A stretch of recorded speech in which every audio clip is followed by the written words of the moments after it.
Welcome to Navicent Knows Health. I'm here today with Dr. Edward Clark, Medical Director of the Beverly Knight Olson Children's Hospital, and today we're going to talk about the COVID-safe environment and your kids. Dr. Clark, thanks so much for being with me today. Glad to be here. When we think about the pandemic, mostly we think about adults, but can you tell us a little bit about some of the ways that you have seen COVID-19 affecting the lifestyle of children? Well, I think it's, everybody's been affected by it. Just, decreased exercise. They've been in tight quarters, been in their house, haven't been out. The vacations, haven't gotten that extra time. School has definitely been interrupted. They've been getting used to doing all their schooling by virtual, et cetera. And I think everybody's got a little bit of cabin fever. I feel like they've been cooped up. A lot of, and other things, they've missed a lot of their well child checks, doctor's visits. I know a lot of people are trying to do some virtual type visits. So, we've seen, I think the countrywide has seen a decrease in the immunization rate, so we're a little bit worried about that as well. Some of the ways you describe that kids today are cooped up in the house and not seeing their friends regularly. What are some of the ways around schedules or limiting screen time that parents can keep kids on a routine? Right.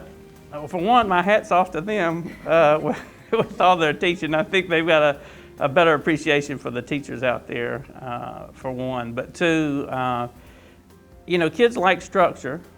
Kids need structure, and I think the more that they can stay on a schedule is better for the kids. So I think that, if they're able to keep that going, not letting them sleep too late in the morning, hey, we gotta get up and get things going. Of course, school terms are coming to an end, so everybody's looking forward to the summer.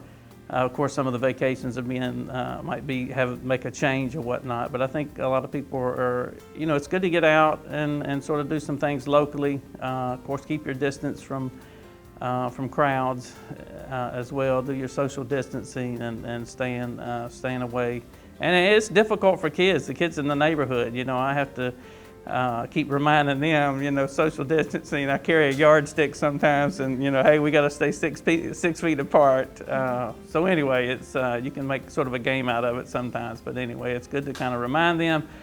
But kids are awfully, they're all running up, trying to give hugs and stuff like that. So you got to, and of course within the family you're okay, but otherwise you need to still keep your distance. Today we know that universal masking is something that adults are observing in the community and also in the hospitals.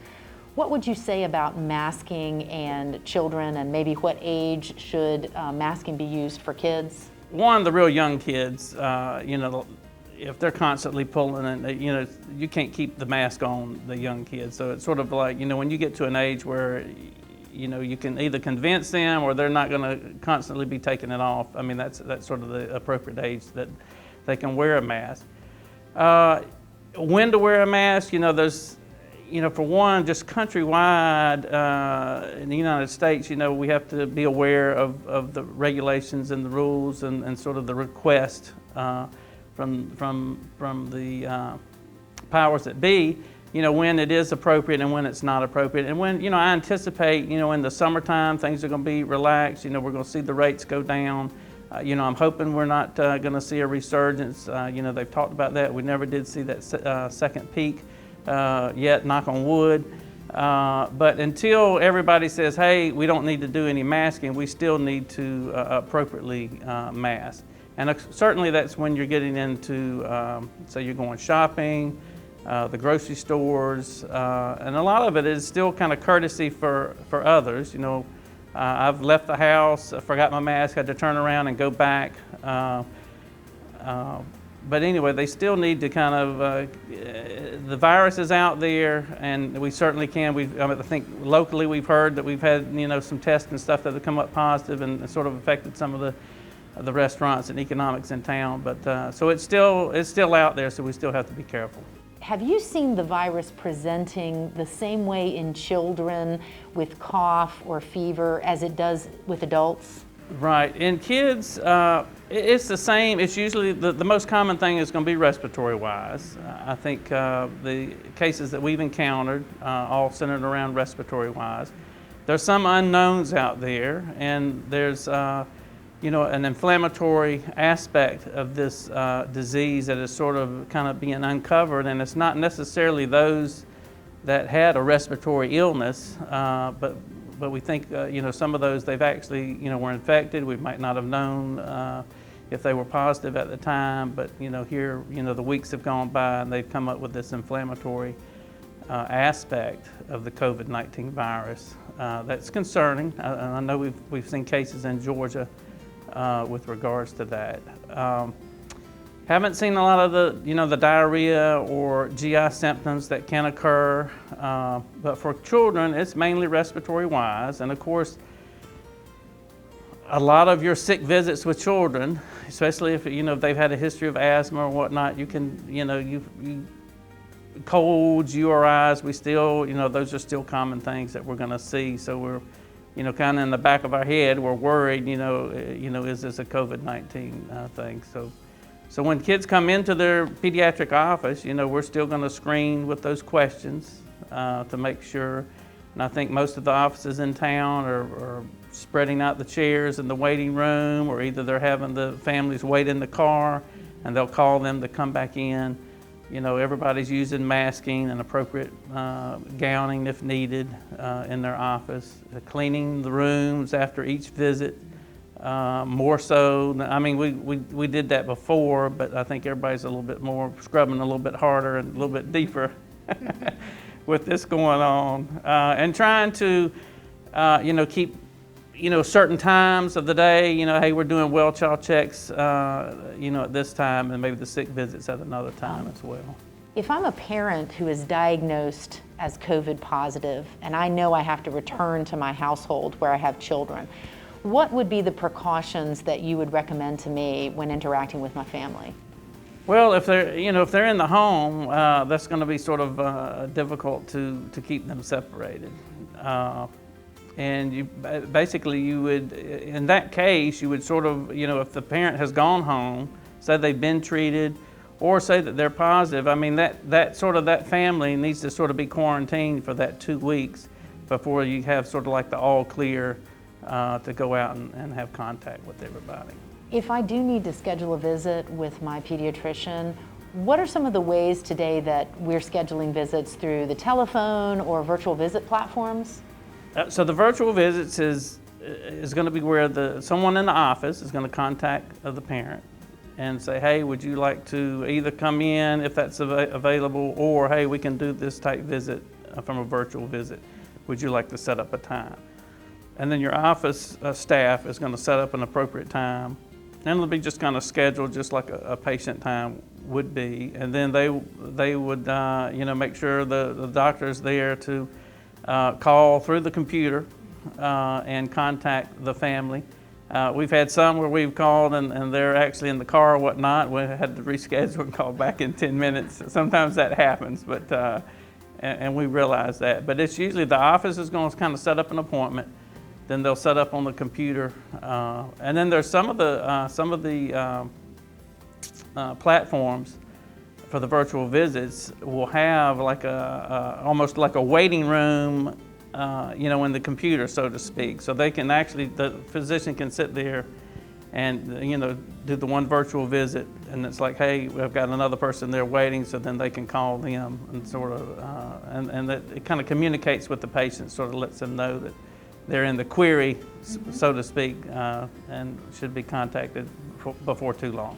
If I was going to determine whether or not my child could do a virtual visit or needed to come in for a visit, are there certain types of illnesses that are appropriate for the virtual visit? Some of the visits are going to be like, hey, you need a medication kind of recheck, or attention deficit disorder, a follow-up, and need a refill on the medications. Those are one type visit. If you have like a rash, sort of minor complaints, like even if you have cold symptoms, say you're just running a fever, whatnot, you certainly can call and discuss that over the phone. Say you got diarrhea or anything. Any of those type visits can be taken care of over the phone. Rashes and stuff, I mean, we can sit there and look at the rash over the phone as best we can. Eye discharge would be something that we could see. We can get mom to hold up the camera and look in a mouse sometimes, or anything like that. We could take care of. And if say, hey, I think we might have strep throat, it could be that, hey, we need you to drive by the office, stay in the car, pull up by the side, and we'll come out and swab the throat, send you home. We'll call you with the results. If it's positive, we'll call you in some antibiotics or whatnot. Sometimes the well child checks, certainly some of those you need immunizations. So it might be that we can do part of that over the phone. And then, hey, you come by and, come in this door or that door or whatnot, and we're just doing immunizations, and we do that. Or sometimes you need like an eye test, hearing screen, vision screening, etc. So you might be able to do a portion of the well child check over the phone, but you might have to come in and, set up another time to come in and get those other vital aspects done. Since we've had the advent of virtual visits and telephone visits and different types of visits for parents with their children, how do you think that this is fundamentally going to change medicine in the future? I think it's been a good thing, because there's been a lot of physicians that are a little bit hesitant doing all this virtual stuff. So we've sort of been forced to do it, and we've realized it's not too terrible, and it has been good. You have some parents who live far away, and just for them, to drive and get a prescription refill and sort of double check stuff that you can sort of see over the phone. I mean, it's sort of like, gosh, I bet they really appreciated the fact that they didn't have to drive in 30 minutes and drive back 30 minutes. I think people have gotten, the physicians, the staff, they've sort of gotten into routines. So I think, it's easier and easier for us to do the virtual visits. When it comes to bringing my children to the Beverly Knight Olson Children's Hospital, what are some of the ways that Beverly Knight Olson is making the visits safer? We're having those screening questions to begin with to make sure if there's a red flag or something, we make sure everybody has appropriate masking. But we're doing kind of universal masking. Everybody, is expected to wear a mask unless the child's, too young, not appropriate. Hand washing, everybody's encouraged to, hand wash.